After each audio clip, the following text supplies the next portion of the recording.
What's going on, everybody? It's your buddy, it's your pal, Spaz Phoenix, the WWE'S Reality Check. This is the state of wrestling, and that is Jake fucking DeMarco. What's going on, buddy? You know, I'm so excited to be here because I felt so genuinely happy this week watching Monday Night Raw. When it was over, This felt whole episode truly basically rewarded. stems from Monday Night Raw. Absolutely, and we're at a point now where storytelling is going forward in such a way that we're being rewarded because everything connects. Things are logical. I wanted to touch back to a point. You know, I've been reviewing wrestling for almost 10 years at this point, inadvertently. Didn't even intentionally want to start reviewing wrestling, but that's how I ended up doing it. You know, I joined along, and at that time, 2015, wrestling was really not so great. And 2014 had its moments of greatness, and the Shield were certainly a bright spot. And not to say 2015 didn't have things to write home about as well, but at that time, it certainly wasn't what we were hoping to have desired. And it only got worse from there. And they tried to instate a few things, new GMs, you know, stick more to the brand split, but nothing felt like it worked ever. The brand splits didn't work. Their Survivor Series wars, none of it felt cohesive because the stories never lined up. Things didn't matter. Things weren't consistent from brand to brand, you know, and they didn't keep through. And one of the things I always harken back to is Jinder Mahal. And it wasn't like he was a bad wrestler. He wasn't a bad competitor. He was good in the ring. He was a solid, good mid-card upper heel. The issue was he was so unbelievably terrible in the spot that he was in, essentially, in the mind of fans, that spot. Yep. He was forever relegated to the mid-card as a jobber because we had seen him as part of 3MB, a comedy jobber act, be beaten for 4 years straight. Which is funny by because everybody, if you think by about, legends, I love that you're using the Jinder Mahal example, because if you think back to it, think about the finals of the tournament for the first ever NXT men's champion. It was Seth Rollins and Jinder Mahal. That's exactly what they thought of him. And then they went this way. And it's like, either you're a geek or you're, you know, typical foreign heel. You took the words right out of my mouth. That's exactly it. And I was going to say, he started off on the same level as Seth Rollins, a Tyler Black, someone that was top on the independent scene. And you know what? They didn't see him as that, just like they didn't see Drew McIntyre being the chosen one. So what did we get? A whole lot of nothing. And for 4 years, they did nothing with this man but beat him down, like I said, by little people, by bulls in costumes, like everything. El Torito stomped on this man. And he never got any revenge, comeuppance, cheers, chants. 3MB was kind of a little bit over, but not really. They weren't. I'm sorry. Later on, you know, they were over. They were over as that kind of act in that position are supposed to be over. Yes, exactly. Like, but not people were laughing at them in that we're in on the joke kind of way. Like, yes, we're laughing at them because WWE they're not is a real telling band. us. They're not. But WWE is telling us they're okay. It's like. Sorry to flip the coin because this is a really popular version, but like R-Truth. Yes. Everybody loves R-Truth, and laughing at R-Truth doesn't mean we don't love him because we're in on the joke and WWE knows we're in on the joke. Exactly. There was a little bit of that with 3MB, and then we're laughing with him, as where we don't get that with others. Exactly, and the payoff is rewarding for some things. So here's the thing. All of a sudden, Jinder Mahal is now going to challenge Randy Orton. He wasn't even winning a match the week before. He was still being jobbed out, and then all of a sudden, now he's the number one contender at Backlash, and then he's the champion, and it was jarring. And the only reason he won, we heard online, was because of their attempt to branch out inroads into in India. Yeah, you know. So, and we know they brought in Great Khali again because he's like a superstar over there. And, you know, they worship the man, and we've seen him, you know, generate crowds and buzz and all this, so that they brought back the Punjabi prison, and point being, it never made sense, and they instantly dropped all of his storylines because they didn't want him to face Brock Lesnar. So they got the title. And you know what the unfortunate thing about that is, and this goes for a lot of people, but like Jinder Mahal is a fantastic example. I'm glad you brought it up. But like amongst him being booked in a way that told you not to care about him, he was really trying to do some good heel stuff at various points in that run. Yeah, and I couldn't give him credit then. And I in hindsight, I feel he should be vindicated. He should be given his flowers because he really was, for the time, cutting good promos and working with a good stable in the Singh brothers, and those guys sold for Orton and everybody. Remember those RKO's when he threw them across the table afterwards? Oh, that one where Orton's got the look on his face because he thought he was killed like, one of them. Yeah, like I just do you know what this was for me? And it wasn't necessarily from a presentation point of view, but you talk about looking back on people and all that stuff. You know who I never gave the credit to when they were a tag team in NXT was Blake and Murphy. Yeah, you had mentioned that at one point, and I totally agree with you. We all liked Alexa Bliss for obvious reasons. But she was the one that really shined there, and Blake was like, oh, he's the workhorse. He's but Murphy was, we didn't really know then, and Buddy, he kind of shone wherever they put him. Like, it's ironic to say now because both of them are in AEW and they're on the same team, in fact. But there was a run of Raw. I don't remember what year. I'm not good for like this happened on exactly this date. I'm terrible at that. I got embarrassed on a live quiz on somebody's show they invited me on because I can't recall it. And especially with my anxiety, I panic when doing a live stream, and I knew people were like listening on, and I'm like, oh my god, we're recording this, and like I couldn't recall Rumble winners and shit. It was awful. Continue. If you tell me if you tell me a particular story, particular like turn or whatever, or like a period of time, like, hey, remember roughly when this happened? I'll tell you exactly what I felt about it. I'll tell you exactly what I thought of him, what I thought of her. You can recall certain things. I won't be the guy that'll say, yeah, that happened on this date and it was the third match on the card. Do you know what else was on that card? And they all had bologna sandwiches for lunch and all that kind of thing. I can't do it. But what I was gonna say is, it's really ironic, but there was a period of time now that they're on the same team over in AEW, and one of the good things about AEW at the moment, it's really funny to think of that one period of time where what was it? Buddy Murphy and Aleister Black, back when he was Aleister Black, they just fought each other. Like week after week after week, and it didn't make any sense, and it was repetitive, but at the same time it was like these guys really have chemistry. And potentially it's going to be the only good thing on the show. So we're going to have one more round of that. Cool. Exactly. It's why I like this out of nowhere. We had to look forward to. Yeah. But it's why I like this out of nowhere Carmelo Hayes and Andrade thing. Now, I think you mean Into Somewhere, sir. That's copyrighted. We don't want to get sued. Oh no. I'm not doing it. It's too early in the show. But no, it's funny because Carmelo and Andrade now are having that same kind of thing where it's just, come on, let him go one more time. But it's not under the weight of having to hold up the whole show. And you know what? We never got to finish with that either, and that's really disappointing because now LA Knight, became the focal point of that, essentially, with his title. And they never really got to get a conclusion because now he doesn't even have the title anyways, and they stopped their best of, so...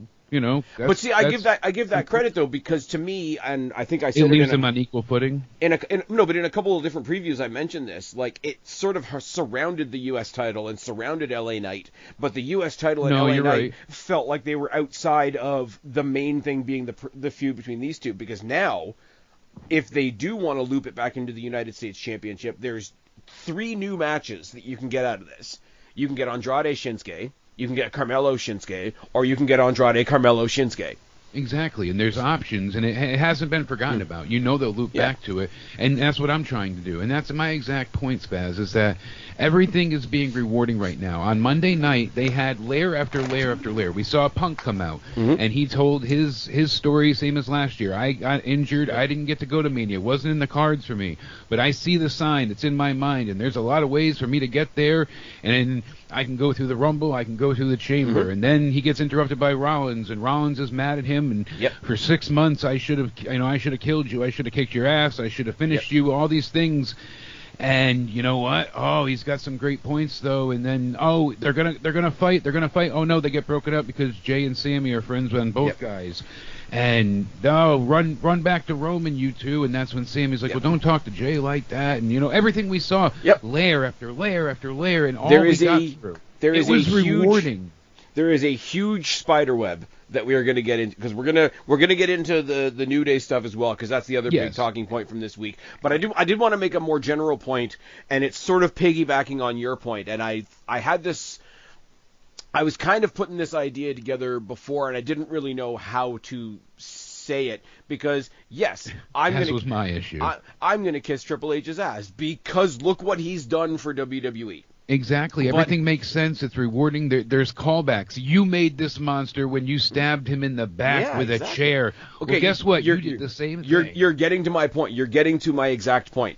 Because right now, Triple H is telling long-term storytellings that reach back on to the minute that he took over, right? Yes. But the thing is, he's telling, and that's an achievement in and of itself. Let me pause.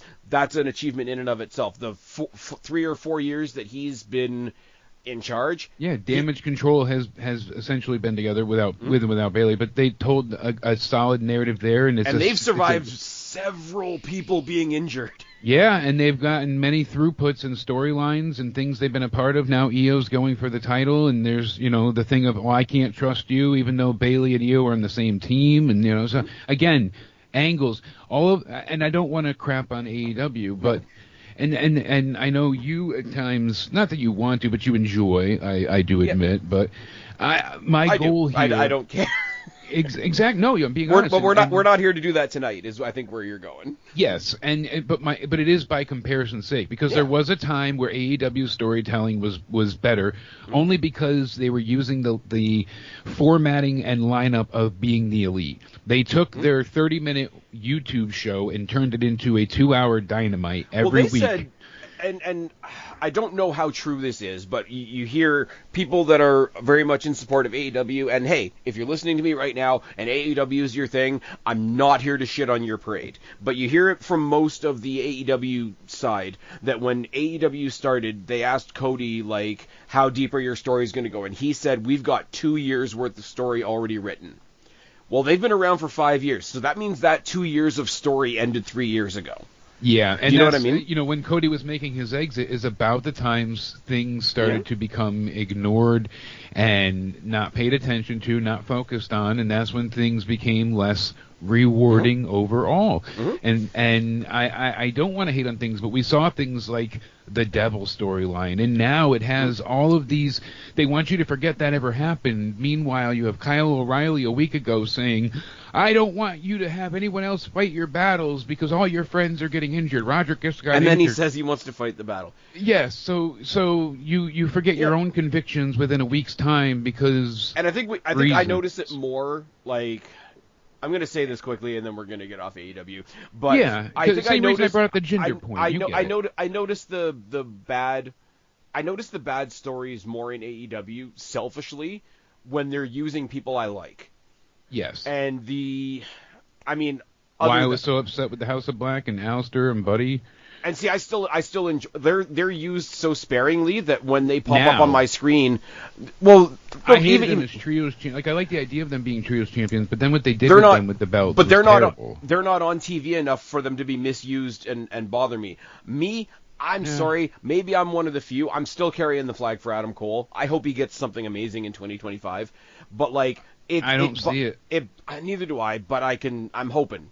That's all I got. I'm hopeful. I'm huffing the hopium. Isn't that what they say? But it bothers me more when it's people that I like. Obviously, I like Darby. I would love Darby to be in the championship situation. I like Mox, Dean Ambrose, whatever you want to say. He is in the title situation, and it's weird. I still don't get or understand Orange Cassidy, and no. I will say this about Moxley's point. And that's certainly 2 years of story or not. Nothing went anywhere. Everyone is exactly where they were in 2019 when they started. But at the same time, you have to give them credit for finally dropping the Blackpool Combat Club thing, because they kept that for a year after the guy that it was named after left. Yes. So they made small changes. They made small Moxley demanded it, basically, saying, I'm demanding a reset because this doesn't make sense. So if it wasn't him doing it, we wouldn't have gotten it, surprisingly. So, speaks volumes, I guess. Really, it does. Here's what I want to say about Triple H, though, and this is where people are going to accuse me of you're just going down on him or whatever the fuck the insult of the day is, right? It's one thing to say Triple H told amazing stories since he took over, right? Because his storytelling is good. Vince's storytelling, not so good. His achievement right now, and it really hit home for me this week because they reached really far back this week on a lot of things. His achievement is not only writing stories that he can go back on himself. His achievement is weaving some of the Vince McMahon bullshit into his stories in a way that doesn't feel like you just slap them together. Like, okay. I'll touch on them individually because we're going to talk about like New Day stuff, Shield stuff. I mean, they mentioned Edge. They mentioned Kurt Angle with neck issues. They talk about Austin and neck issues for comparison purposes and all that kind of stuff. But it's not like he's reaching into a time that we all lived through and we all know didn't make any sense. And I know this is a negative term, but he's gaslighting the fans in a positive way to believe in a certain kind of way. No, it made sense all along because here's the ending. Yeah. And I think making that's that more work, egregious than anything, is it not? Because you're insulting the fans' intelligence. Not really. I mean, I don't want to feel like I'm being insulted, but but that's a counter argument. I don't think it is though. I think he's changing. Not necessarily. He's not changing what happened before he took over. He's not changing what happened when Vince was in charge, when the stories didn't make too much sense. But he's providing an opportunity to look at those old events differently, so that going forward can make sense. And I think you can view everything in different contexts and different light. Exactly. I think making the stuff that came before him make sense is an even bigger accomplishment than him going forward and just saying, "Hey, I'm going to book something that makes sense."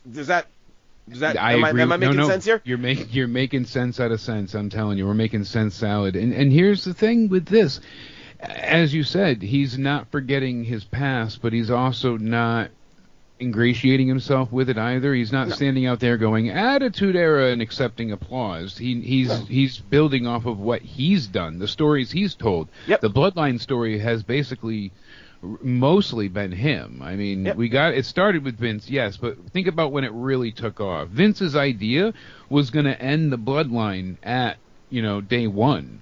Sami Zayn was supposed to be a joke for one night. Yeah, that was not a continuing thing. No. And look what it turned into. I mean, it was just to be fair, because there is such a thing as being fair to Vince. Like, Vince created all this. Yes. Like, everything that we talk about, everything that we tune into, like, not necessarily in the form that it is now, but Vince created this. And I respect that, and I Vince made the biggest version of this, and my immediate example is the Judgment Day is great, the Bloodline are great. Both of those stories started with Vince still at the helm. But they concluded with him at the helm, too, really. I mean, in the iterations that we saw, he got Edge out, he got... Jay and Jimmy were basically done, and then they sided with Roman, and then we saw them kind of revolt, and the Usos took on Roman and Solo and won the tag titles and had their historic reign, and that was... But I was never a big WCW person, but me never. I've gone back now and watched retrospectives. I've heard stories of Wrestling Bios has a great channel. Oh my God, shout out to him. He's got a great channel.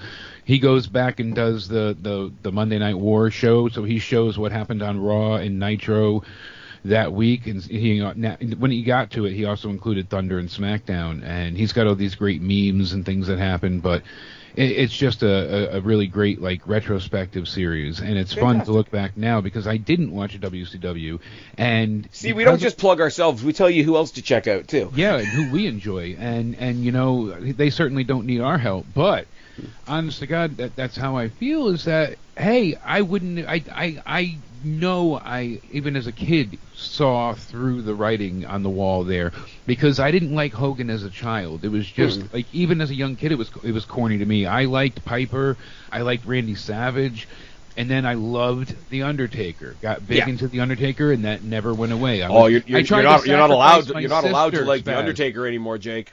You're not allowed to like the Undertaker I know, anymore. because he had the Opinions. Orange Man Bad on his podcast, even though it has nothing to do with his wrestling. So did Logan Paul. Yes. That was really good. Yet they paid $1 million on the other side to have Kamala on that podcast, and it didn't even reach 1 million views. There we go. Anyways, my point of bringing up WCW, because I only have tentative knowledge of it, so anybody listening, anybody in the comment section that wants to provide further context is absolutely welcome to do so. Yes, and my point was how bad their storytelling was. It never got better. People like Hogan, and they never looked to the future, and they never built new stars, and we knew creative control doesn't, get you over. But my point is, there was a point in time where they absolutely threw the brakes on, and somebody would, again, have to give me the finer details. I think it was when one of the new writers took over, maybe Vince Russo, could be wrong. There was a point where, they had like the whole They threw reset. the brakes on. Yeah. They threw the brakes on. They had the reset. All the characters changed. All the alignments changed. They stripped That's all the when titles. the Millionaires Club and They the New started Blood. from scratch. And the thing about it is, with public perspective and, oh my God, you have to think about your company's image and blah, blah, blah, and all the bullshit that people threw at Vince, it would be so easy, or it would have been such an easy option for Triple H to take over and say, you know what, get everybody together in a room, we're starting over, this is day one, this is what we're doing, and just have, pretend it's a brand new company. But he didn't do that.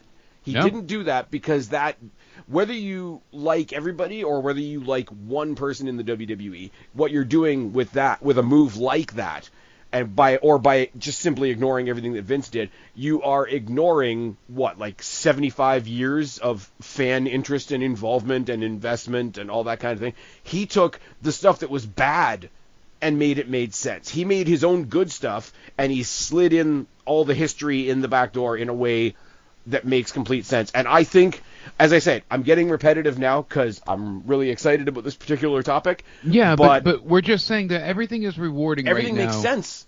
Yes. But I think him booking a story going forward that makes sense is fantastic. It's the front headline of WWE right now. But I think what goes under the radar is how he has retrospectively made everything that came before him make sense as well. And exactly. I think that's a bigger accomplishment, and I think that's the accomplishment that's going to be written on the back page, and I think that's kind of unfortunate. The back pages. I see what you did there. Yeah. Anyways, so with all that being said, sir, with all the things that we could talk about from Raw, it's got to be the New Day turn, right? it absolutely, because who saw that coming? Was that on your bingo card? Because it was not on mine. I had one wild guess, and they did the opposite of my wild guess. My wild guess would have been them inviting Big E to be part of the party, and him turning on them, saying, you guys are both fucking idiots. I've been gone for so long, and look what you've done. And he turns on them. That was my wild, this is definitely not going to happen, but it would be cool if it did. And that was a crazy theory, and I was like, that'll never be the case. Well, I wasn't even close, and you were kind of on the island of relevancy, but just backwards a little bit. But you had some of an idea. I was kind of sad when they brought Big E out at first, because I'm like, oh, they didn't do the hey, don't you dare be sour intro. They could have had that pop. Yeah. And then also I was kind of like, oh, they are gonna do the whole, one of them's gonna turn and they'll push Big E on his butt or something and be like, you can't touch him, he's hurt. How could you? I was going to say, basically, talk me through your experience of watching this segment. I want to see it from that point of view. Yeah, so I went ahead and I was curious how they were going to pull this off here. How are they going to have Xavier Woods become a heel? And I really thought Kofi, he's been a heel before, but it wasn't great. And we've seen a few glimpses of it, but it was never this stellar thing. It wasn't terrible by any means, but it left a good amount to be desired, I felt like, when the New Day were first heels. And because they didn't really get to fully embrace it either. I felt like they became likable because people wanted to like. Well, I think the closest thing would be Woods in TNA when he was Consequences Creed and he teamed with Pat Man Jones and he was just like a little bit of an arrogant shit. Yeah. And that's about it. And that was even Like you said, that's about it. Yeah. So, and even in the times before, like when New Day have been in a serious feud, they're like, we're gonna tell you not to take us so lightly, and then we're still gonna come out with cereal on our pants. And see, and that was like, my problem with them a lot of times, where like they would cut these promos of like, you can't fuck with the New Day kind of attitude, and then they would come out and be booty-ohs, oh, we got our tubas, that kind of shit. And I'd be like, oh, guys, you're really ruining it here, because you have a chance to really make quite the statement. And, it just felt like they were like, I know you're preaching positivity, and that's great and like all. John Cena promising to not embrace the hate. Yeah. And it's kind of like you're making Kane the good guy there. That's a great point. You nailed that one, Spaz. Thank you. That's on my bingo board now. Spaz nails a point for Jake. And I appreciate it when you continue my thoughts, because I'm not trying to trail off. It's just that, there's so many things that are rewarding. So when we don't have things that make sense for so long, and we miss out on proper storytelling and illogical booking, and it's just, looking back, like we've said, is just impeccably ostentatious and very eye-opening as to just how bad we had it and how great we have it now. Not even that long ago. I mean, even the Roman with the dog food stuff, when he wasn't dealing with the championship, when he was just with Baron Corbin and the terrible stuff. And not because, it's dog food. No, the actual storytelling of them week to week with the promos, yes, it was horrid. And it was embarrassing, and there were now wrestling is back to. I mean, they're texting Drew McIntyre's wife a link to buy tickets. They're not even providing family with tickets anymore because they're so in demand that they don't want to miss out on breaking gate records by charging people top dollar.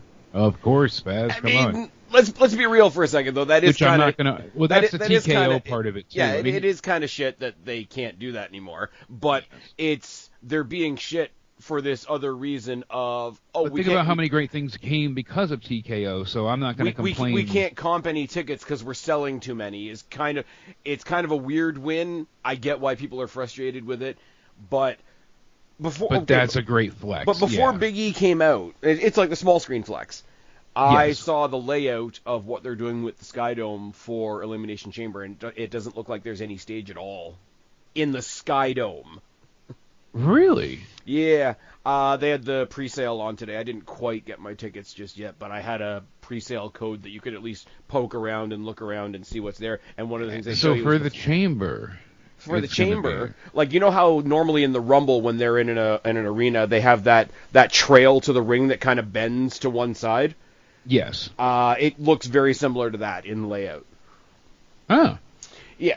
So anyways, my point. That's interesting. I was trying to. Now that might change depending on if they sell more than they think they're going to, less than they think they're going to. If they don't sell as many, I'm sure they'll make a stage or something like that. But that's the way or they'll move things around, and they always manage to. Them tickets ain't cheap though. I'll tell you that for free. How much were they going for in I'm ranges? looking at in the 500s, which is like the top of the bowl. Wow. 200. Yeah, so the 500 section is $200. 200 in the top of the bowl. Now imagine 23 years ago I went to WrestleMania for half that. In a similar kind of seating. But like that's everything. That's not just wrestling. That's not just WWE. I know, and that's obviously, but still, wrestling itself is also, it's a product of wrestling, absolutely, being so popular. When you're successful, you can afford to put those prices out there and blah blah blah blah. They are creating demand. I mean, we heard it on Raw. They said this is the 65th sellout, something like that, 56th, 65th, something like that. Triple H said it during the War Games press conference. I think he said like 63rd. Yeah, but I know they said it on Raw. I heard them say it. I probably missed it. Yeah, I was probably being way too entertained by the Wrestling for Life guys and their watch along because those guys are awesome as well. Hey, I'll take that. Those guys are hilarious. Those guys are pretty good. And you know what? It really was like, I was like, holy shit, this is going to be, and yeah, they mentioned it was like, I think they said 65th, because you said 63rd, so that would make maybe 64th. Yeah. That would make sense, but I remember them saying it on Raw, because I was like, oh, they haven't mentioned that in a while, when they were doing like the 14th sellout in a row. So it wasn't in a row, I know that, but it was like the 60-something sellout show. And you think about that, I don't think weeks there are in a year. I don't think they could do in a row anymore as soon as they don't sell out one, and they don't want to start that counter again. So exactly. Then they just say, like, so now they're just doing this year. But even which still. And like you said, that's a great counter. That's a great, literal counter to have, and I am just happy for the business in general and how things are being handled. And the biggest evidence of that, and evidence of things changing, truly changing behind the scenes, and how things are conducted and how they're being operated. And you hear, Taker apologizing the other day about how he beat the hell out of a jobber when he started in WWE, and Vince tore his ass apart saying, like, oh, does that make you feel like a big man? Does that make you feel like a tough guy? You're out there, toughing up this young wrestling school, recent graduate who's just very nervous, and you're going to give him a hard time because he didn't sell your move right? Like, that makes you feel like and he's like, well, here I always thought that was the right thing to do because that's how I got broken into the business. And he's like, but no, things changed even 10 years ago, or 20 years ago, never mind 10 years ago, never mind now. And the biggest evidence of that was CM Punk returned to the company. Oh, exactly. And I'm like, you know what? You are truly onto something there, and that's a great fact because, I mean, you think about it, he was so diligently adamant about not returning. I am fuck this company, fuck this place, burn it to the ground. And rightfully so at the time. And absolutely. And he was. You think about the pipe bomb. Vince liked Paul Heyman and others cutting real promos on him. Remember? That was a very famous thing from back when they had the. Think about it is, and like I know we're not doing too many comparisons, right? No, but when you hear people say like, oh, it's just such a divisive thing. Like you're so happy that he like fucked up AEW this much, and it's like. Okay, I'm a WWE guy, and I will say he was right for leaving WWE too. Yes, like, absolutely. We said it the other week. Like we said it the other week. There's so much of I like this person because they're a good promo. I like this person because they're a good brawler. I like this person because they can tell a great story. If you like CM Punk, you like Phil Brooks. I mean, we don't need to double down on that point again. I think we made it perfectly well the other day. The brand split is one of the things that works right now. AEW is falling apart because they don't even have enough stars, really, it feels like, to fill a show at times. Or fans. Well, or fans. But they had when Punk was there. Remember Collision, right? Yep. They had a brand split, and oh my God, some of the matches we were getting on Collision, you saw that great 8-man tag. My favorite match was on Collision. It was FTR versus Juice Robinson and Jay White. That was incredible. And then I was there live. We never got CM Punk versus Cole Jay White one-on-one. I know, and we probably would have, And you think about things, and it's like, oh my God, we had chances here. We had moments of glory. They had their chance, and they rattled them that they actually showed the footage that made Jack Perry look worse. Mm-hmm. They aired it live on TV. It's one of the times, and then I'm going to get back to the point, but I will say this. It's one of the times where, when you see a friend make a mistake and it hurts you, like, okay, I am not AEW's friend, but I was like, okay, that is going to blow back so fantastically in your face. I actually have like a little shred of sympathy for how bad an idea this is. I even told you, I messaged him at that point being like, please don't. And it's like, it's a done deal. Why? Aren't you the one that decides whether it's a good idea? What do you mean it's a done deal? Did you sign it in blood? No, then don't. Like, you know what is a done deal though? What's that? The New All Day. the things that I could have quoted on him directly, but never did out of some type of weird respect because Jake's way too nice. Yeah. Speaking of people that are way too nice, Big E came out. I do want to zero in. Yes, my reaction as we were getting to. Yes, my God, I do want to zero in on a split second before Big E came out and we found out what the angle actually was. They teased another angle that I think would have been just as interesting. Because if Big E was never involved and these guys just split, the typical thing would be like, one of them turns heel or they're just unstoppably like at each other's throats because, nobody fights like brothers or whatever. Yeah. They came out there. Blaming the fans. Yeah, no, they didn't. They didn't blame the fans. They came out there and they said they were talking, and I do have to give credit to, I think it was Michael Hamflett over on What Culture. Yeah. They came out there very serious, talking like parents that were about to get divorced and that are talking to their kids. And they said it's like, we want you guys to know that what we're about to tell you isn't your fault. After last week and after we got at each other, we have to do this, and then they got cut off, right? Exactly. So you thought they were going to break up, but see, I also took that as like them talking down to the audience since you knew one of them was going to go heel. So I thought it was like smarmy. I never took it that way. I thought it was such a, and this would have been cool. It wouldn't have been as flashy. It's funny having different reactions to that regard too. I think it wouldn't have been as flashy, but I think it would have been.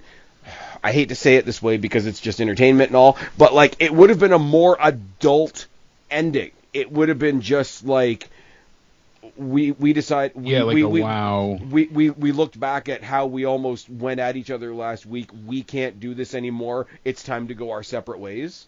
Yes. And like maybe one of them gets drafted onto SmackDown, and the story becomes how does Woods fare as a solo guy? He's got to struggle with being a solo guy for the first time. Kofi Kingston's a former champion, but even when he was a singles champion, he still had his family behind him.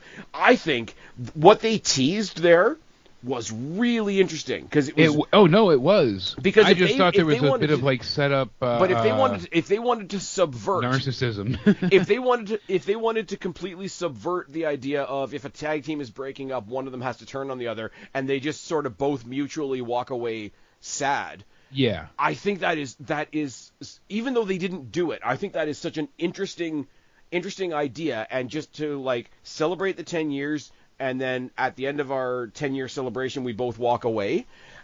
And I love how I didn't pick up on that in that regard either. Like, I had a completely different viewpoint and reaction, and you had the complete opposite. But I totally now, hearing you explain it, I see your point and how they were going to do it's how I can justify that. I mean, you can't justify some of the stuff that they said afterwards. But it's but pre-Big E, I totally see your point. But I can understand that when Big E comes out, they've already made up in their minds, okay, we're going to do the adult thing and just walk away, and Big E interrupts them doing the adult thing. He's not the bad guy. You can see, like, he wants to keep his family together, right?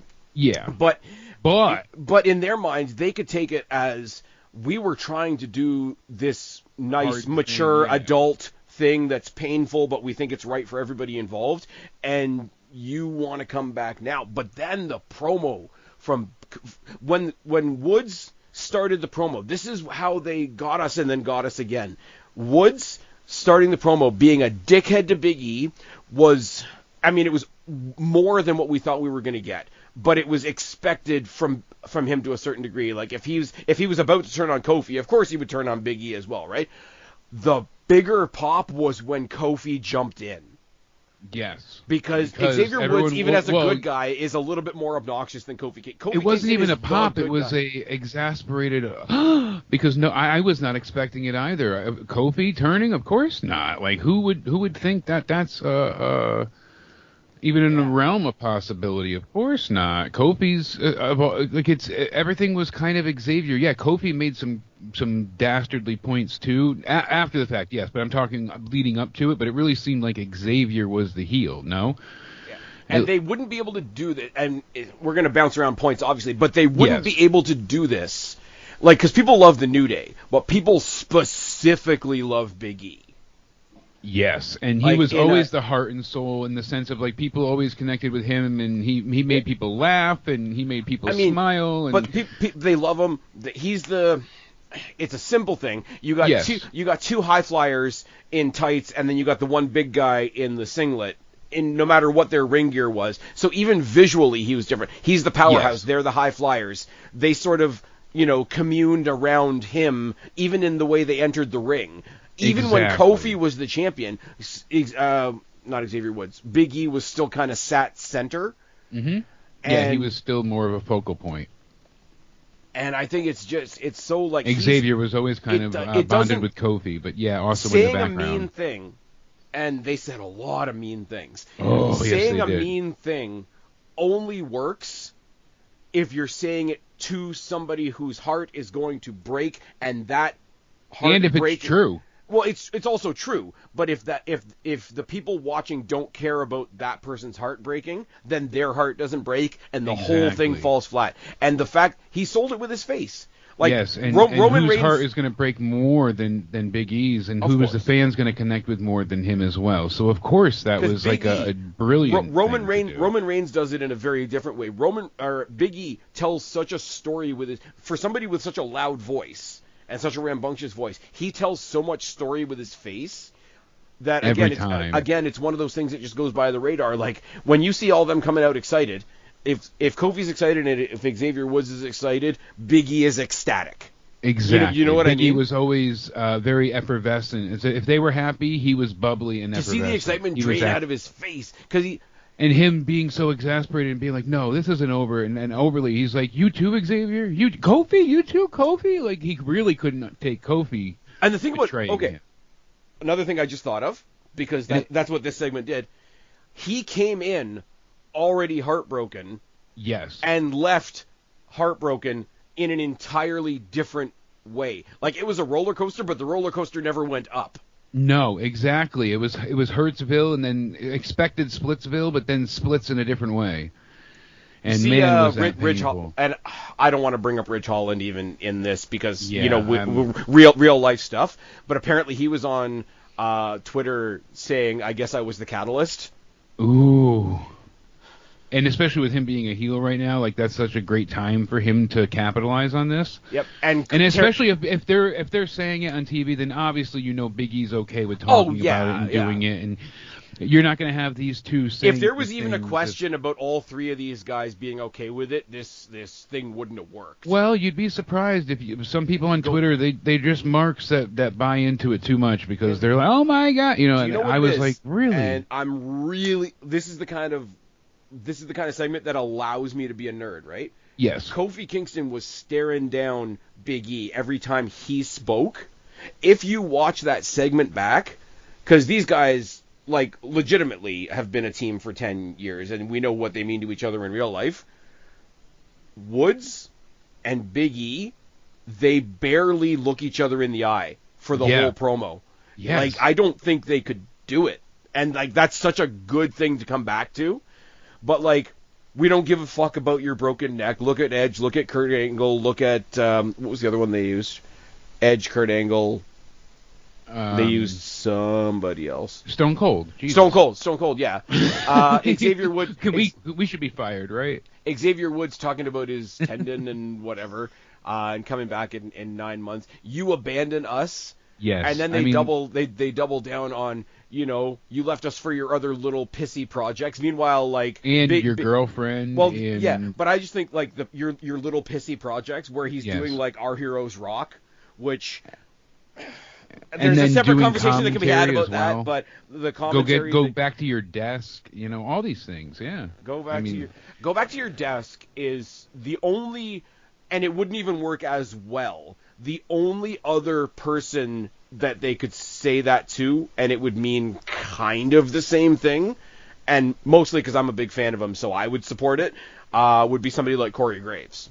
Oh, absolutely. Like, why don't you go back to your pissy desk job? Yeah, because... Like, meanwhile, like, he's one of the fixtures of the commentary team in WWE now. Yeah, like you said, that would be such a heartbreaking moment. Go back to your girlfriend... And then I was actually watching a thing about him and Carmella. But Mia Yim's sister. Yeah.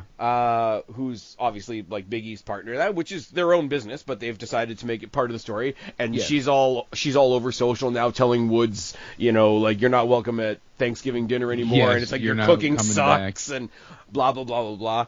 And it's like, you abandon us, this and that. And when they doubled down again and said, do you know what a burden you've become? Yes.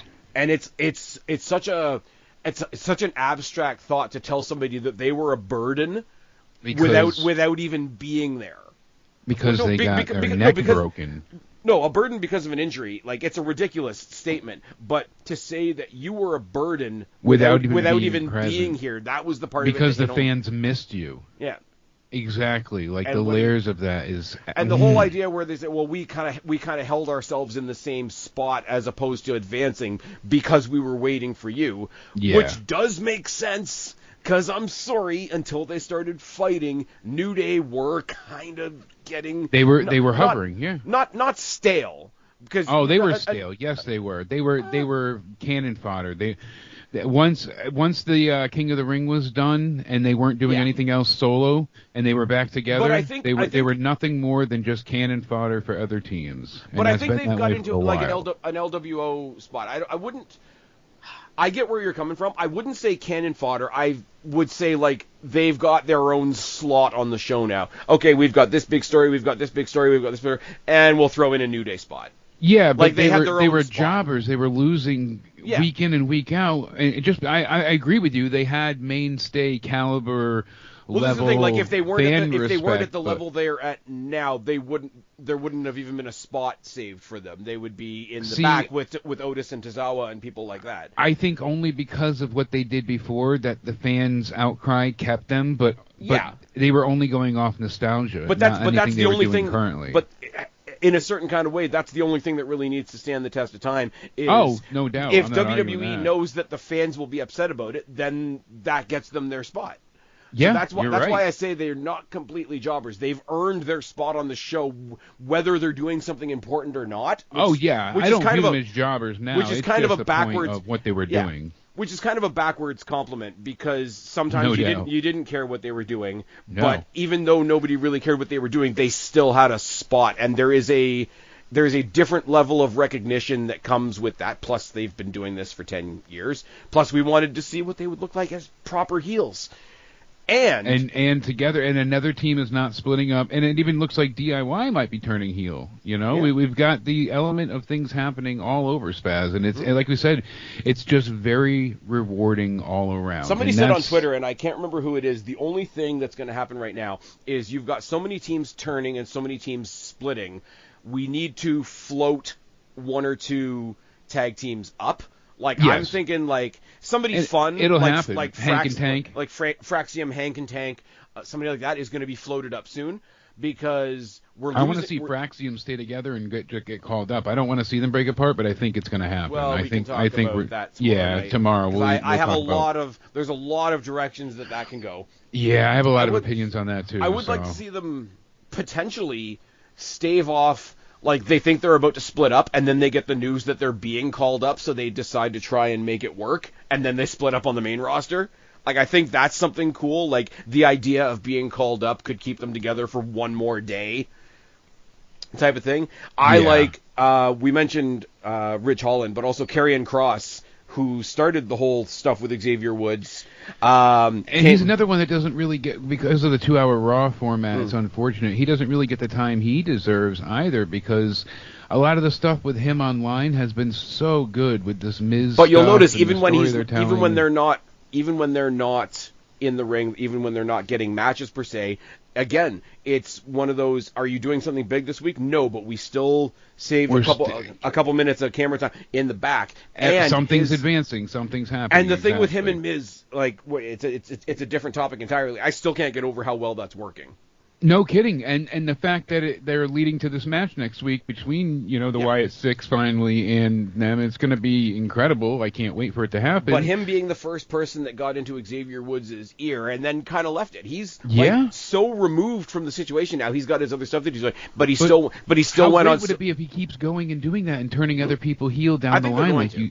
You think so? Because Triple H clearly had something in mind with it, and it's not just an Easter egg that happened. Like, hey, everything that we're seeing is paying off in some way in dividends. I still think that Finn Balor is going to be revealed to be with Liv, and he's going to have something going on with her the whole time, and they're going to stab Domino in the back, Mr. Dominic. Domino. Domino Mysterio. But my thing is, you talk about it, and you do have to be a more involved fan to get some of the Easter eggs, but that's... But it's kind of cool where with WWE, and this is something you went into about it's not required, Yeah, it's something you went into about the storytelling as well, is WWE right now exists in a way where you can decide how into it you are. You can just watch the show. You can watch, like, Raw Talk and SmackDown Lowdown and all that kind of thing. You can maybe go to their YouTube channel and see the videos of Karrion Kross and Scarlett, like, shit-talking The Miz in their hotel room. Or you can follow them on Twitter. Save them and all that great stuff. Mere seconds after the New Day thing was over, if you went to Karrion Kross on X, he had one tweet up. It was an hourglass and just a quote that said, "It's a new day. Yes, it is." See? And how great Like, is that? and Storytelling that's cool. And on you know so what, many though? layers. That's cool for me or you or somebody that wants to dig into that on X. Yeah. But somebody who just wants to click on the show at 8 o'clock and click it off at 10 doesn't lose anything by not catching that. And they're probably still going to enjoy and possibly look forward to the upcoming match between the Wyatt Six and, Final Testament. And that's what's great. And like you said, there's layers to it. And in WWE, they show, not just tell. And that's one of the things I appreciate. For a long time, since AEW began, they had all these different storytelling elements, but they were only there if you knew them. And it happened all the time. And again, I mentioned being the elite structure. And Cody was one of the outliers there. He really tried to go ahead and make people be able to. Whereas WWE is doing the opposite. his universe. WWE acknowledges the hell out of social media, but they know that social media is the add-on. The Yes, TV is exactly. the focus. Whereas, like, and they're doing things to explain on TV. Yes. They still brought up like, oh, you stabbed Roman in the back, you made him. It's like they didn't have to say that, but it's a callback for the fans that weren't there, but know what happened, and it's also a bit of information for the new guys that are joining the WWE universe because things are hot right now, and that's really cool to have that fucking option and ability to have it on all these different levels, like you said. Things are really entertaining and enjoyable and well structured right now, and I love that my time finally feels rewarded. Yep. And I love that their version of cutting it down to 2 hours wasn't just, oh, we'll get rid of all the silly stuff, because you need the silly stuff too. Yeah, but like, R-Truth is a staple. The New Day were a staple. Otis and Tozawa are still a staple. They're given maybe more appropriate time, but I don't think it was just a matter of, okay, we gotta cut it down by an hour, cut out all the goofy shit, let's be serious. Yeah. I do have two more points I want to make. A point Yes. and a question I want to make about the New Day thing before we move on to what I keep calling the spider web. For one, which is something we're going to have to coin because that's great. For one thing, Xavier Woods at one point says, "Why do you keep teasing the fans? Why don't you just tell them that you're never going to wrestle again?" Yes. Right? So here's the thing. The biggest, up until this week, the biggest heartbreak, other than Big E himself, for if he got the news, like, definitively, you are never going to wrestle again, he'd be heartbroken, obviously his family, obviously the fans, but his brothers would be heartbroken, right? Exactly. It would be a loss. But now they're yelling this to him. But here's my point though. I'm so excited to get to this because I thought about it while they were saying it, and I was like, wow, that was actually an adult thought that I just had while I was watching wrestling. Think about the stages of grief. Oh, yeah. Think about the stages of grief, like when somebody passes away. Denial, acceptance, one bargaining. of the stages is anger. Yeah. And when people talk about it all the time, especially not to be too morose about it, but specifically when it comes to people that have committed suicide, Absolutely. is one of the things that you do, and you know it's not rational, but you're mad at the person for leaving you. Yes. They are mad. If Xavier Woods literally believes they're never getting their tag team partner back, then that partnership has died. Yes. So in his mind, they've gone mad at past him acceptance and back to anger. Them being mad at him for leaving only works if they genuinely believe there's no hope in getting him back. You see what I mean? Exactly. No, you're spot on. That's such an amazing fucking point. Like I am so glad you made that point because I personally have dealt with this. And I've made this a very open part of me for years now. It happened, and I was on the show Christmas Day. Mm-hmm. My cousin, took his life. He hung himself, and it was like, you're leaving behind a little girl, watching her, play inside his casket, being like, "Come on, Dad, wake up!" Like that still scars me. There's some type of like trauma there that I can't accept or wrap my head around fully. And like I said, twisting that to a how dare you get hurt? How dare you get hurt and take away this partnership? Like you said, I said that as well. How dare you leave us? It's Christmas. Are you a monster? How dare you? And then there was all those, like you said, stages of grief. Well, guess what? Anger is real, and for them to have that might be their first time addressing that side of it. They might not have ever been able to feel angry yet, and that's going to lead to the heel turn that I and a lot of people certainly cannot. Oh, maybe not everybody can openly admit like we can, but we didn't see that coming like this, you know. And what I like, and about I can't stand the people that said that. Oh, I knew this was happening. Come on, yeah, right. Who saw this coming? But if you look at it from a twisted psychology point of view, if they are in that stage of grief where they blame him for leaving, where they blame him for not being there and whatever, I think they have mind-fucked themselves into believing, hey, we never should have fought. He was the problem the whole time. It's not us. We're fine. And you see that at the end of the segment while he's walking away, and you see all the long shots.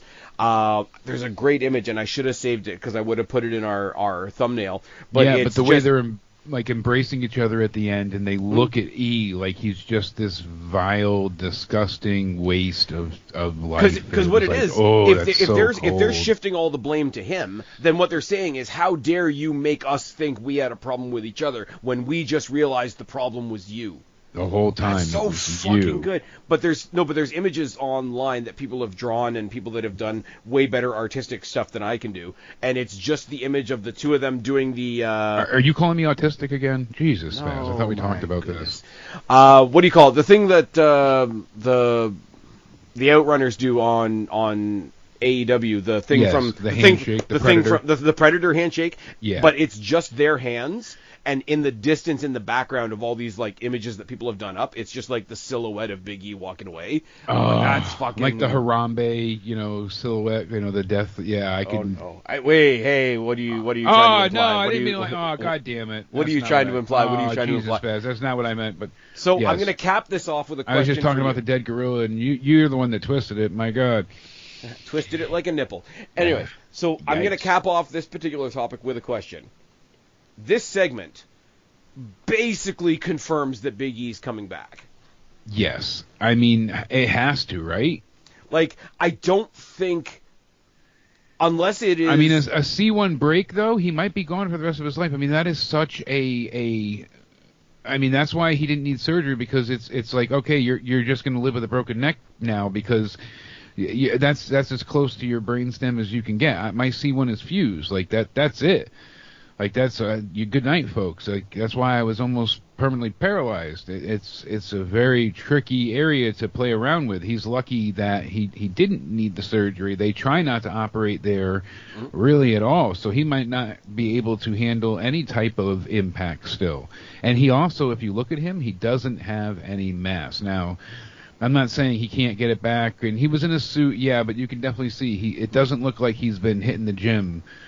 I don't know if he's necessarily coming back, or if he is, it could be a while away still. I think they're using this for story for them to turn heel. I'm not sold that Big E's definitely coming back, though. I don't think that they make this Big E's last impact in the ring. No, I think they're going to try and bring him back, but I don't think they have plans to yet. That's my point. Oh, no, not yet. I'm talking about, like, maybe surprise entrant in the Rumble 2026. Okay, all right, that I see more. Yes, but like, yes, I'm on board. I don't think they bring him in and do him dirty like that, and his career ends, and he doesn't get it back. Like, they wouldn't do it. No, because they said they were working with him to try and get him back in the ring, so I do believe that's the case. I just don't think he's doing it yet. I think he's like a year and a half away. The other thing is, too, is, like, he's always been a power guy. Like, we know he had his weightlifting career before, and he was a big body guy before he came to... That's what saved him from needing surgery, was the strength of his neck. That's I mean, honest to God. At the same time, like, I've known people that were, like, this will not surprise anybody, I'm not a gym rat, by any stretch of the imagination. What? But I've known friends, like, especially, like, friends in high school and whatever, that wanted to get, like, big, jacked and whatever, and eventually... And I'm not saying this is Big E. I'm just saying this as a response to your comment, because I didn't really know. I was way too focused on the story to notice, hey, is he any smaller? Like, I honestly didn't notice. But I've known several people that were like, oh, I wanted to be all jacked up. It was a goal, da-da-da-da. And then they stopped because, like, carrying all of that around you have to eat 6,000 calories a day. And well, not even that, just, like, being that, like, you talk about you have to maintain that. Yeah. Yeah, talk about like, I mean, it's a different kind of body type, but like imagine like Scott Steiner has to walk sideways through a room because he can't put his arms all the way down. Yeah. Like there's always if he is smaller, maybe he lost a bit of mass when he wasn't able to work out and decided like, hey, this way. Hey, this is kind of okay.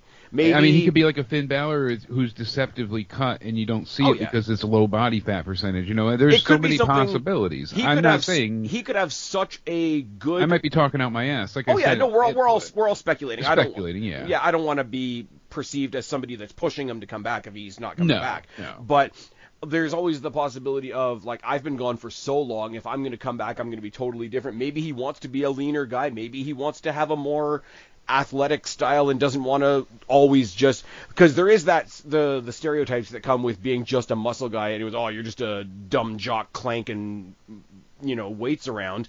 Maybe he wants to be a different kind of guy if and when he comes back. Maybe he wants to take on a different stuff. Maybe he's taken up jiu-jitsu while he's been recovering and he wants to take on Shinsuke Nakamura. That's not the right martial arts, I know that, but like it could be forgiveness, please, Spaz.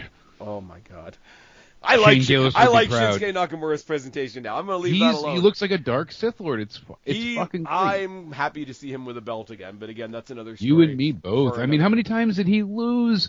I mean, him and AJ... How many times did he turn heel and then not and then get lose him as well? Exactly. That's what I'm saying. Like, I remember that Mania loss being like, okay, so you just kicked him in the balls? Like, that was your master plan, was the nut shot? Like, that's what we're supposed to... The heel turn. I think that was funny only because all the New Japan fans are, New Japan are nothing. We finally get a little bit of our own stuff on WrestleMania, kicking the pills. It was a Vince booking, that's all it was, because we saw how they're handling him now, and we're seeing how he was handled, previous with other iterations. We know what happened. It was a Vince issue. And from what I've heard, I mean, it's across Vince the board. Vince didn't understand Nakamura, he said. Yeah, it's across the board, but I think specifically they've mentioned with Shinsuke, like, when they think they have something to do and he thinks he's got something that he wants to do, he basically flows back into the scene, and when they don't have anything for him, he's happy to take a walk for a bit, and I think that's pretty cool. And that's very noble of him to not take TV time from people knowing, like, hey, I'm just going to be out there doing nothing. I don't like this story. Let me do something that's worthwhile. He's doing like the older wrestlers or the more established wrestlers, like your Roman Reigns and your CM Punks and whatever. Long breaks, bring me back for something big. He's doing like a mid-card version of that, and good for him. Honestly, good smart for him. Too, yeah. But no doubt about it. But I gotta believe. This, I may be wrong. This segment existing makes me lean more towards we're getting Big E back, because it feels like they've set up something. It feels like they've started something. Like, I don't want to use the Ridge Holland verbiage, but this is the catalyst for something.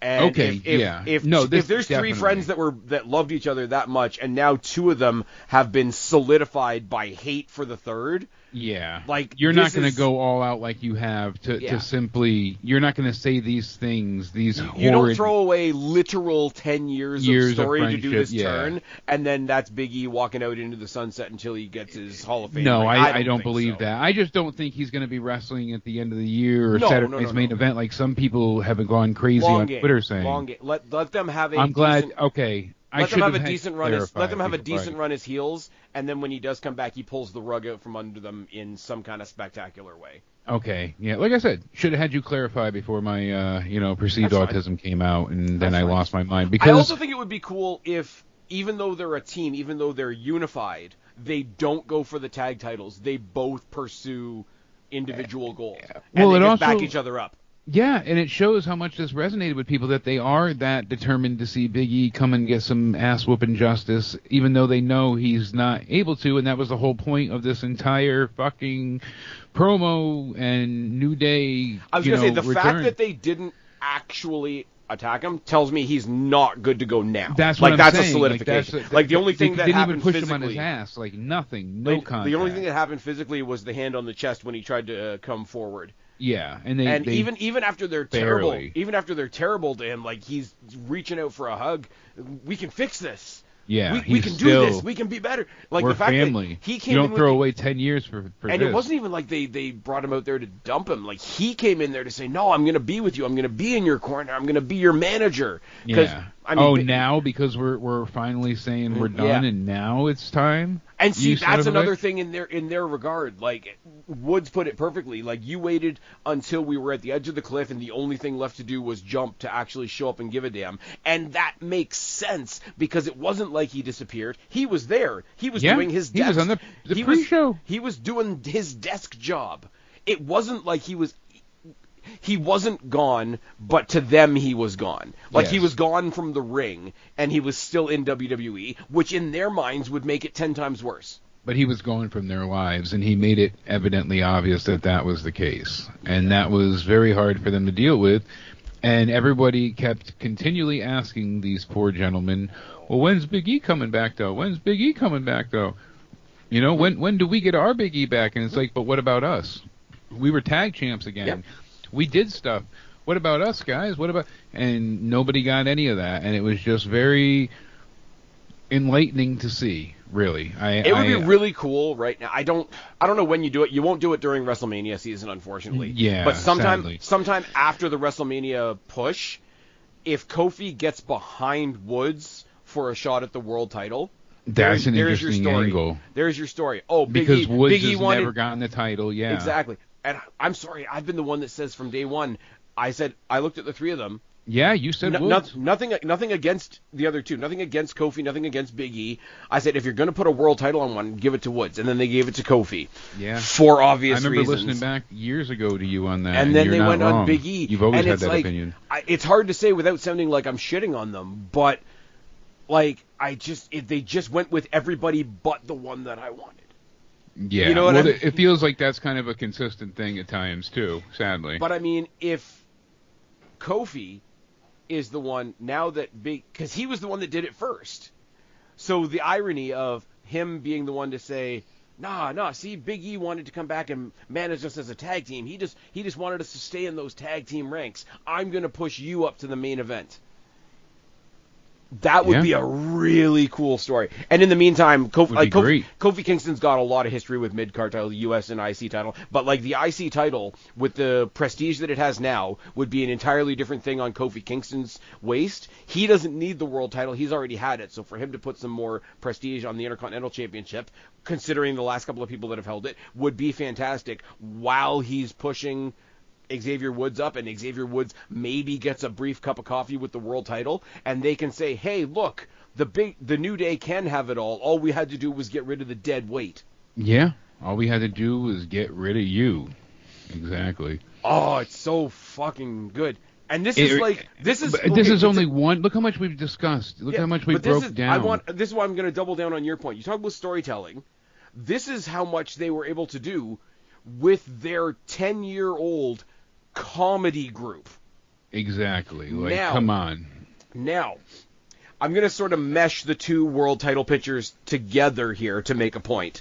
Yeah. I'm going to read you off a list of names, and I want you to tell me if you hear me say a name that doesn't feel integrated with every other name that I mention, if that makes sense. Yeah, go right ahead. Okay, so here's the list. I'm also going to include John Cena in the list, but he doesn't work for the example that I'm trying to make here. But he kind of does because he's always been able at this point to knowing fit it's in his wherever. Knowing it's his last year. The reason I'm not including Cena in this is because the rest of the list, every person on the list, directly. Every person on the list is related to every other person on the list. So here's my list: CM Punk, Seth Rollins, Sami Zayn, Jey Uso, Damian Priest, Finn Balor, Gunther, Drew McIntyre, Roman Reigns, Cody Rhodes, Kevin Owens, Randy Orton, and The Rock. Now, come on, how does Randy Orton fit in there? Come on, how does The Rock fit in there? I'm just being a wise ass. You're wise ass.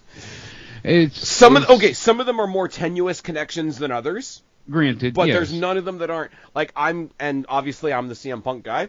I'm going to use the CM Punk example because he's at the top of the list. CM Punk with Rollins, they just can't stand each other. Rollins has an axe to grind with him. Rollins to Punk is an obstacle to get to the title. Punk I've got Sammy and Jay kind of as one entry because I don't think Jay's actually going to go for the world title, but he could. Sammy always could. Yeah, certainly could. But Punk just teamed with the two of them. Jay was incredibly excited about it. Sammy not so much. Sammy's opinion of CM Punk might be tainted by Kevin Owens. Punk didn't really react that much with the Judgment Day other than when original Judgment Day was still together. He kind of had some wise-ass words for Priest and Balor. Now that doesn't quite work other than the fact that there are two other people that are chasing the title at the moment. Gunther has the title that he wants at the moment. Drew McIntyre, enough said. Roman Reigns, CM Punk just teamed with him. Cody Rhodes also has recently teamed with Roman Reigns. Cody Rhodes also on screen, one of the first people to welcome CM Punk back with open arms. KO, one of the first people to basically tell him to fuck off when he was walking around backstage. Orton doesn't have a direct tie to Punk other than his year-and-a-half absence, and his return from being gone for a year and a half was immediately upstaged by CM Punk in about 10 minutes. And The Rock, your arms are just too short to box with God. Yeah. So now, I did it with Punk, but you can do it with anybody on that list. And John Cena, CM Punk, is just something I want to see them revisit. But everybody fits, Spaz. Everybody makes sense. Everybody lines up. There's defined heels and, winners, losers, all these types of things. It makes sense. The bad guys aren't being cheered, and the bad guys are being cheered, though, and it's all situational. Like, somebody that I didn't put in this list because he's in the mid-card, he's on the IC title thing. Look at somebody like a Braun Breaker right now. Braun Breaker is a force, but when he's facing Sheamus, he gets booed. When he's facing Kaiser, he gets cheered. He's entirely situational, and we're starting to get that same situation with Gunther right now, right? Take Rollins. I'm gonna run it through again just because I think this is an awesome thought exercise for what WWE is doing right now. Rollins can't stand that Punk is back. We don't quite know exactly why, other than he thinks he's a dickhead, whatever the case may be. Rollins is pissed off at Sammy. Rollins is trying to pull Sammy to his side about Punk, about the Judgment Day. Rollins obviously will have issues with Jay because Jay's part of the Judgment Day. Rollins and Priest, WrestleMania last year. Rollins and Balor. Balor could come back and actually say Rollins is the dick because, hey, I had the Universal title for 5 seconds before you fucked up my shoulder. Rollins and Gunther is an interesting match, and all Gunther has to say is, I've got the belt you want. Rollins and Drew, there's history there. Rollins and Roman, there's 10 years of history there. Rollins and Cody, they fought in Hell in the Cell when Cody ripped his tit off. Rollins and KO is interesting. Rollins and Orton. And the story of how he did that, just trying to show off to some guy in the gym randomly, just being like, oh, that guy's lifting this, I'm going to do this, I'm going to do double the weight I do, and then he just felt it rip off. Like, come on, what a Cody thing to do. And you hear him tell the story about, like, how he just, like, kept his jacket on all day because they would have told him not to wrestle. Exactly. Like, the old school thing still built in and instilled from him by his dad without his dad ever training him or teaching him. Like, he just picked up on it from his dad without his dad actually being like, this is what you do for this, and this, son. Like, they didn't have that together, which is very, very, very interesting. His dad didn't want him to be a wrestler, didn't want him in the business, but he didn't want him in that business, which I totally understand. And it's not what it was.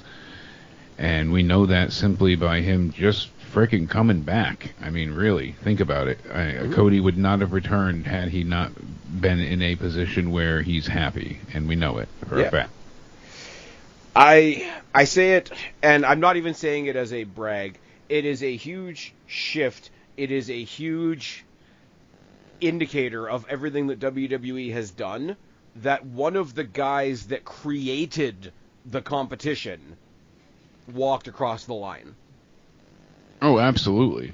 Like, I know I keep saying it, like Punk Cody, they welcomed each other. They welcomed each other with open arms in WWE. Nice to see you here. If you watch that backstage thing with Punk last year at Survivor Series. Yeah, which was so... But then not that long later, when we were building up to WrestleMania, before Punk got hurt, there was a single promo between these two. Where it's like, yeah, I like you. Yeah, you like me. We respect each other. We could probably have a hell... one. Kayfabe is alive and well, my friend. Just dug into each other. And the one promo happened, and it was gone. And it was just...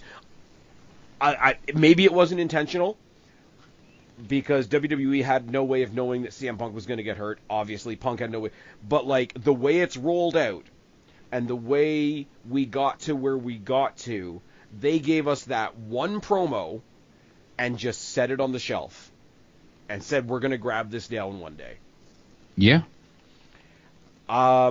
Thing with Priest. Priest is going with Gunther again at Saturday, or sorry, at some point. Balor is having his title shot at Saturday night's main event, which we will be doing a preview for eventually. Balor's going to get fucked by Priest. That's going to be the story. It's going to prolong the Priest versus Balor thing. Here's where I'm torn. I want good things for Priest, right? He's not one of my favorite guys, but he's a guy that I'm growing a lot of respect for, and it's one of those, you're going to hit it for real this time when you win that belt back.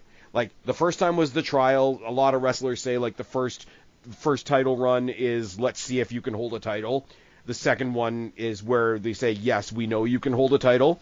I really want that for him, and I'm going to be happy for him when it happens, but I really, at the same time, want this thing with him and Balor to end in Balor's favor, because I think a legit Balor run, maybe parsing himself would away, help him, maybe massively. parsing himself away from the Judgment Day a little bit and stepping up to where we thought he was going to be the month that he got called up from NXT the first time.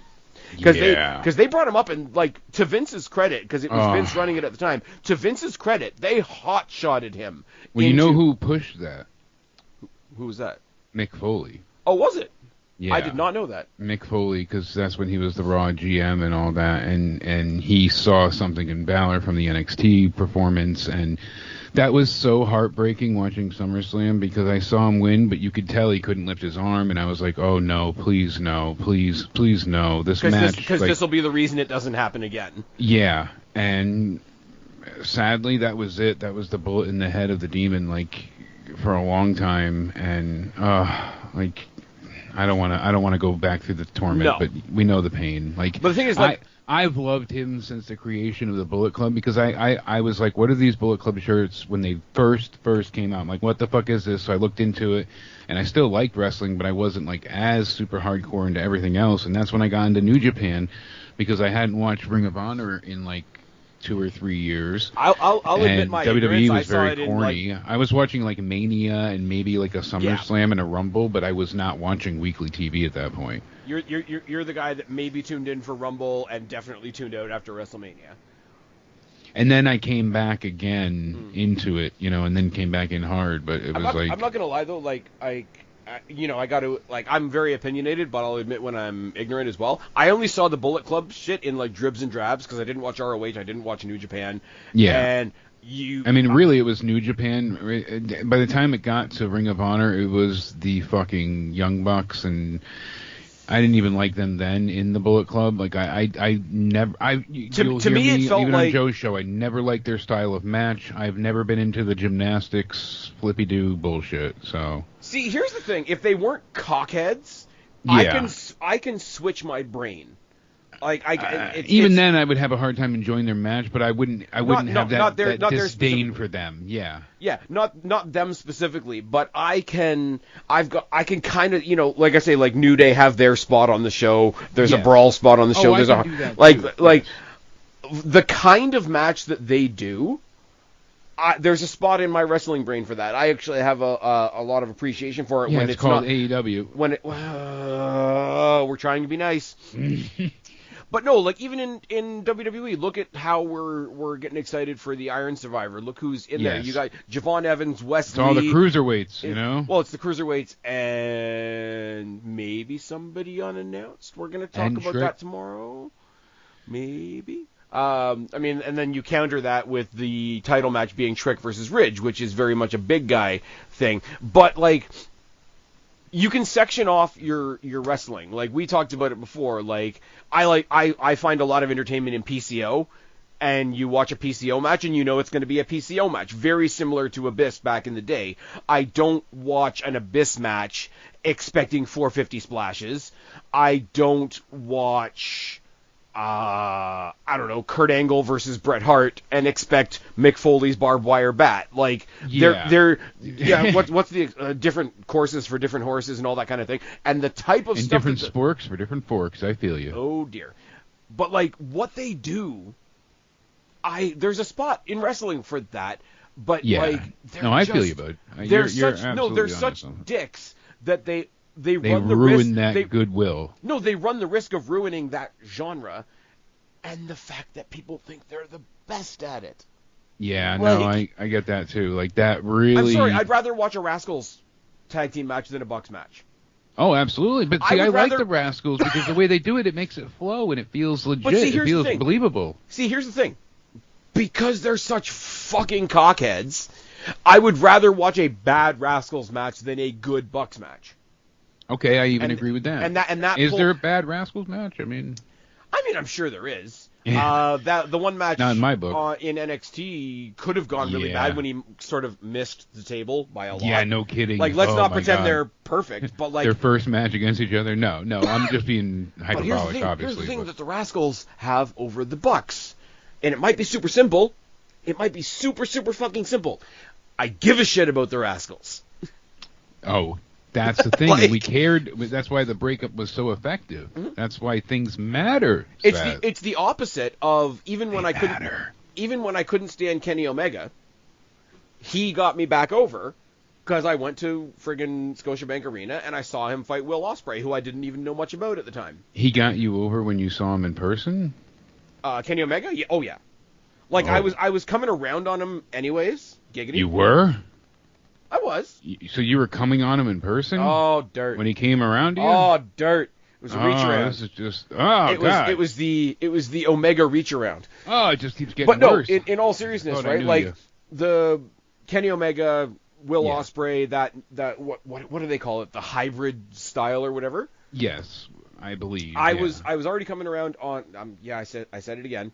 But like, Kenny was the one telling AEW fans, like, you guys are being tribal dickheads and you're not making our lives any easier. You're gonna ruin the fan base by excluding people. Like, no, when that clip of him and his live stream went around, and it was just like, what the fuck are you guys on about? Do you not see that Roman Reigns is killing it? Yeah. He was, like, and I respected him for that. And you know what? Since then, he's said quite a few things on these live streams that have really ingratiated me towards him. Like that, but. No, but seeing the news clips and stuff, it's been like, holy shit, he's done quite a few of these streams where he's made some really good sense. He's got some older booking philosophies, and he said some things that really resonated with me. And I'm like, goddamn, son, it's just the sense I couldn't of, like, stand you for a while. Him and Ospreay, one-on-one, was a singles match version of what the Bucks do, right? In that sort of like that new age hybrid, whatever you want to call it, style, right?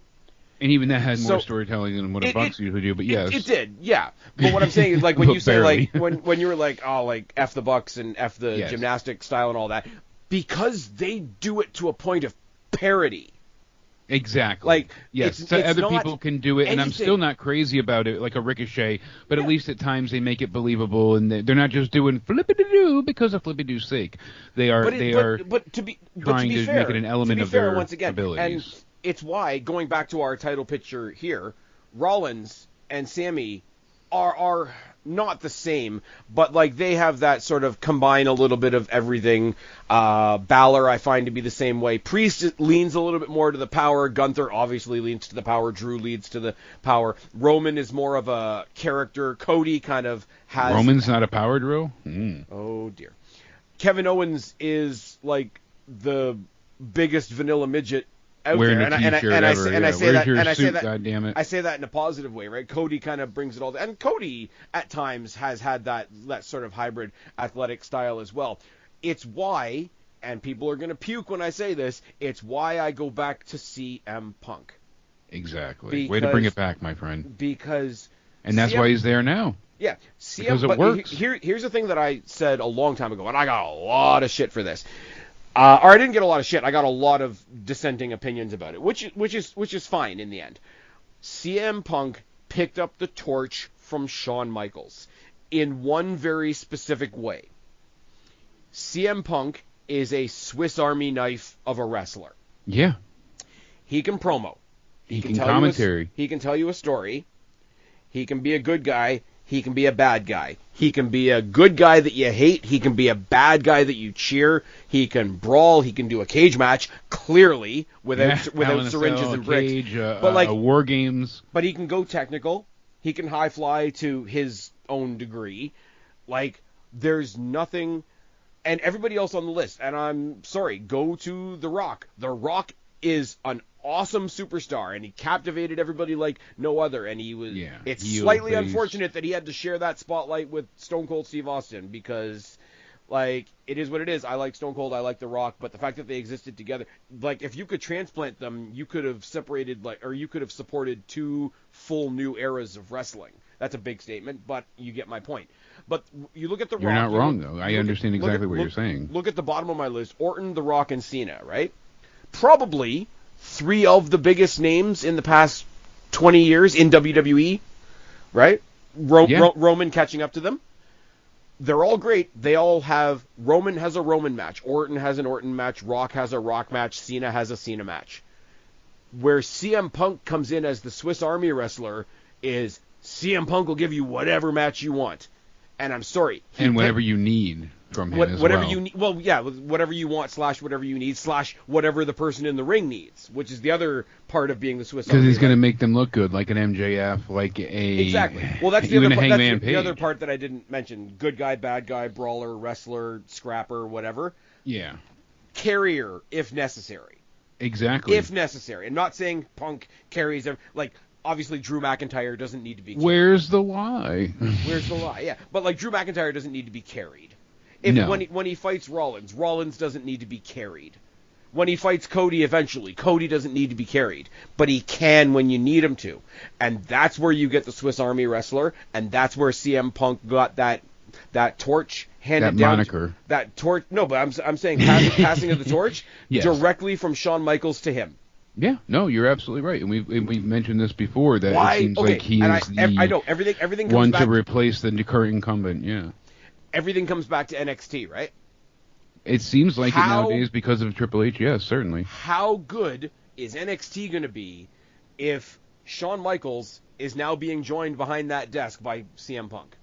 It seems like from some of the rumblings I've heard. Yeah.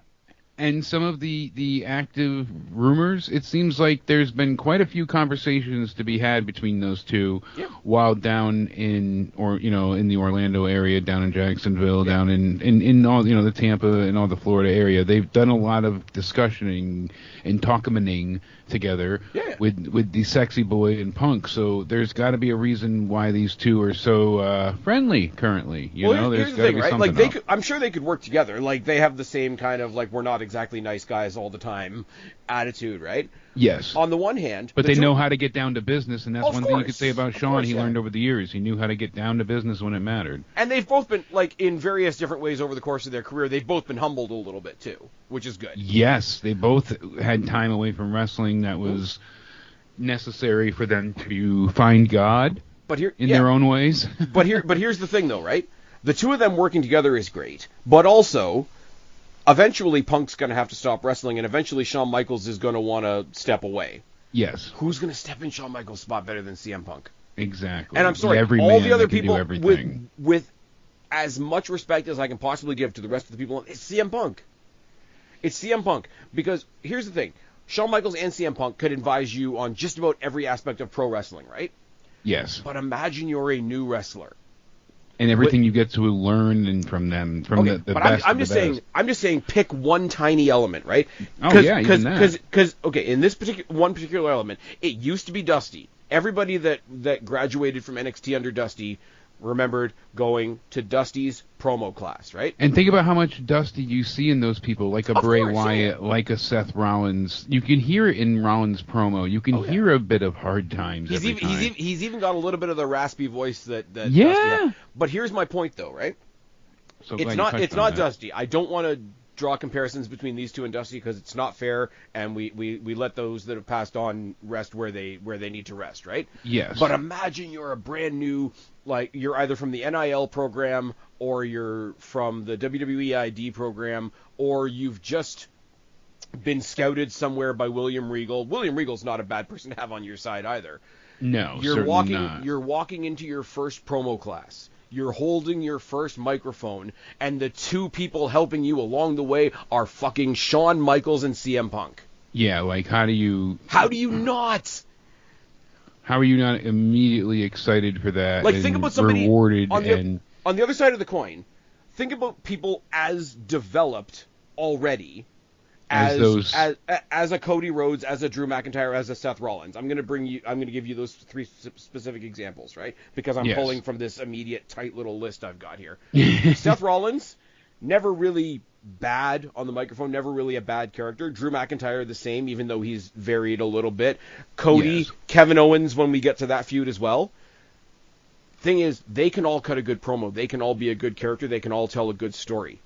CM Punk is going to pull their 10 to 11 every time.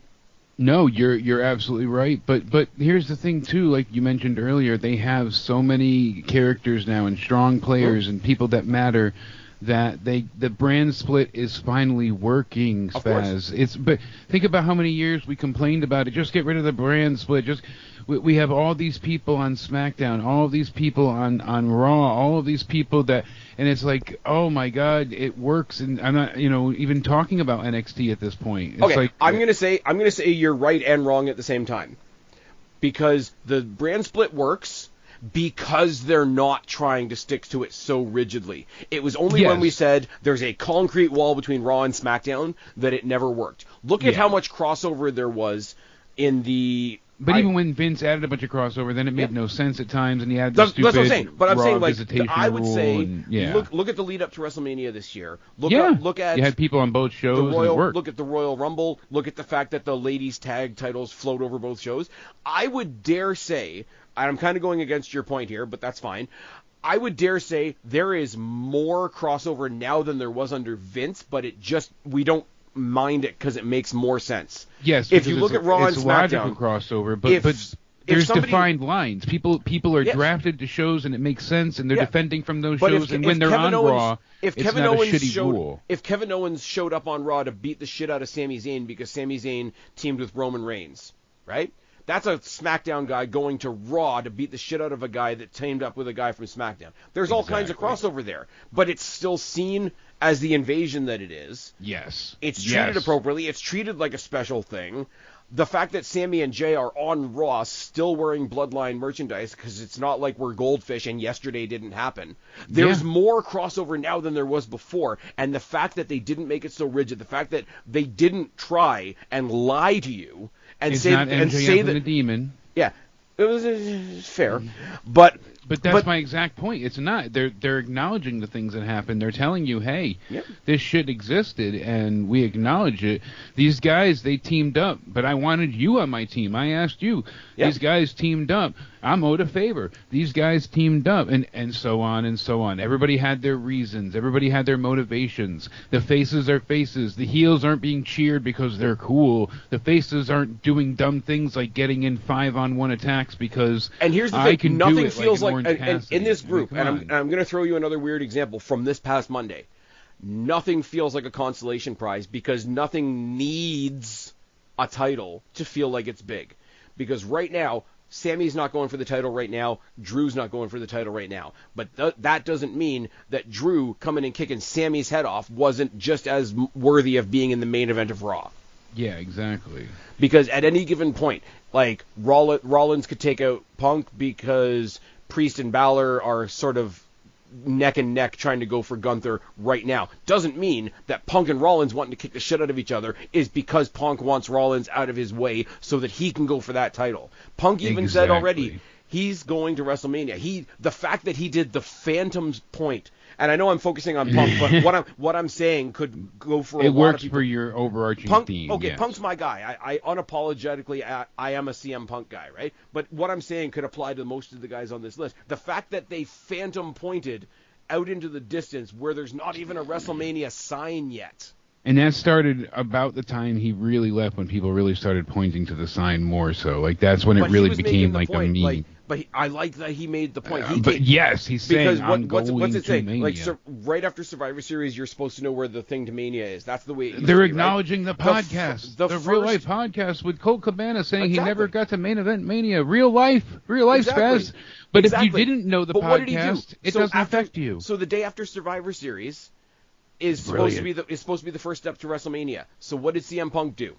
CM Punk made sure he was the first, in kayfabe, obviously. Yes, obviously. But he made sure he was the first guy out the curtain that night and the first person to point to the fucking sign before the fucking sign is even there. And he didn't even say, I'm going to win the Rumble. No, because that's the next typical thing. You've got people start calling themselves for the Rumble, I have different paths. There's different paths, but he didn't say, I'm going to win the Rumble. He didn't say, I'm going to win the Chamber. He says, I don't know how I'm going to get there, but I'm going to main event WrestleMania. And he pointed to the sign before it was even fucking there. I thought that was so, because the sign point has become so cliche, and some cliches are good. Let's be real for a second. Some cliches are good. We all enjoy pointing at the sign. We all point at our TV when somebody wins the Rumble. It's fine. It's a thing. We've all accepted it. Yeah. CM Punk being the first guy out the curtain the day after Survivor Series, pointing at the sign before it's even there, is fucking brilliant. Knowing the implications, such a little thing, knowing but the stories, knowing all of it. I'm just so excited that we're being rewarded finally. I look forward to Raw. I look forward to SmackDown. As where there was a time where I was watching just simply to review for many years, and I'm like, people are like, oh, just stop watching if you're going to complain. And it's like, well, no, I'm complaining because I care about it and I love it and I know it could be doing a lot better. It might not be the guy in charge, but the guy sitting next to the guy in charge knows it can be better, and he's waiting for his opportunity. And that's when we would talk to a Mick Foley or a Road Dogg, and we would hear them be like, oh, you guys are so negative, we wish you could be positive, and we would feel guilty in a way of being like, I'm not shitting on you guys, but you're an audience of one and you know it, you know, and sadly, the child poop humor that makes that man laugh is not resonating with the rest of us. And that's when we saw NXT really take off as a thing of its own, because it could be. And Triple H had a vision, knew what he wanted. He wanted to create a developmental independent company, and that's what he did. Mm-hmm. And then he fostered all those ideas. Some of them worked, some of them didn't, and then he brought them to the main roster when it was his turn. Now, because I know we got to wrap it up soon. And I've got to get out of here, but it's getting warm in here. Now, right after, over on your channel, by the way, check out our live streams over on Jake's channel, but after the Survivor Series, after War Games, I said the biggest accomplishment that this pay-per-view had was there was no funny business, there was no tricks, there was no surprises up anybody's sleeve, the pay-per-view stood on its own. Yes. Is 2025 the year they can get away with that with the Rumble? And just do the Rumble with the roster you've got, with the stars you've got, with no nostalgia people, no surprise pops, no Rock, no Cena. I certainly hope so, because it certainly feels like, hey, we're building off of what we have established, and that's all they need to do at this point. We have the stories that we want to tell, we have the talent that are telling it, and there's enough to go around. I'm sure they'll have a couple of surprises. I'm still hoping for Effie, just to screw AEW over even more. But all joking aside, a Cardona would be awesome. There's a few others that would be fun to see, certainly. And it seems like, we might even see Chelsea Green with the title, so seeing Cardona come in could be really good. But and let me say, like, it feels like it's got its own identity. When I say no surprises, I don't mean like current roster people that have been away for a while or that have been injured or whatever. No. Like if Becky Lynch Lynch makes her return in the Rumble, she's still a current person. What I'm saying is, like, I say for the men specifically because I have more levity for the ladies rumble, because so many of the big stars that we like Trish and Lita and people like that, were around and making their name when they didn't have a rumble to enter. I've always got time for the cameos in the ladies rumble for that reason. My comment is more specifically for the men's. Because most of the people that make cameos in the Rumble were probably in their own Rumbles at the time. So I want to be specific about that, because I know some people would say you got to look at the ladies Rumble a bit differently in that regard, and I agree. I agree. I would have preferred to have just the men's War Games and the women's be a traditional Survivor Series, and they could alternate. There's ways to do things. And you're absolutely right. We both know that's where you and I differ. I'm all for 2 Rumbles in one night. It's one of those things where I don't care. I'm okay with 2 Rumbles. More is more. I'm okay with 2 Rumbles. I think other things need to be a little bit more, because like Rumbles, they have to be the same. Yeah. But War Games, you're getting 2 of basically the same match, and it's not always drastically different inside. Like, you're limited to how many spots you could do. Who's jumping off the cage, who's going through plunder. My thing is though, whatever big thing it is, Hell in the not necessarily Hell in the Cell, but like the not Hell in the Cell. What the fuck am I talking about? Elimination Chamber, because it has a specific point in the year, and War Games because it has a specific point in the year. I would leave War Games, Chamber, and Rumble as one of each, because the minute you don't, all the wrong kind of people that like to chew up social media time are going to be scorekeeping like there's no tomorrow. Other things, like things that can happen at any time in the year, like, okay, we don't have to have 2 ambulance matches, we don't have to have 2 Hell in the Cells, but those 3 that are the gimmicks that make that particular show. Yeah, I do think so. War Games, Chamber, and Rumble.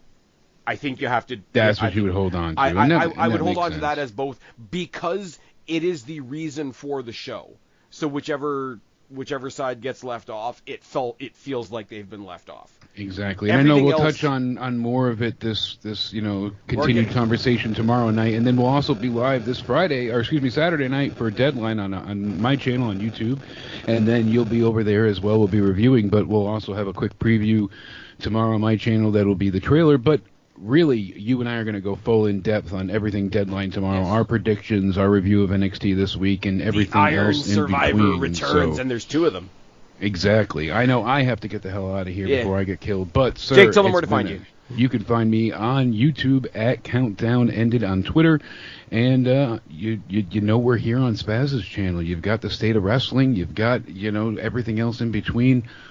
We're here to break it all down. Don't you worry. NXT tomorrow night. It's going to be a thing of beauty. I can't wait. We got to talk about who done it, Spaz, besides Deadline. I got a lot of ideas. And you guys know where to find me, or you wouldn't be here. I've been Spaz. This has been Super Sexy Dick DeMarco. This is the State of Wrestling. Subscribe up there. Talk down there. Start a conversation. Keep all of these conversations going.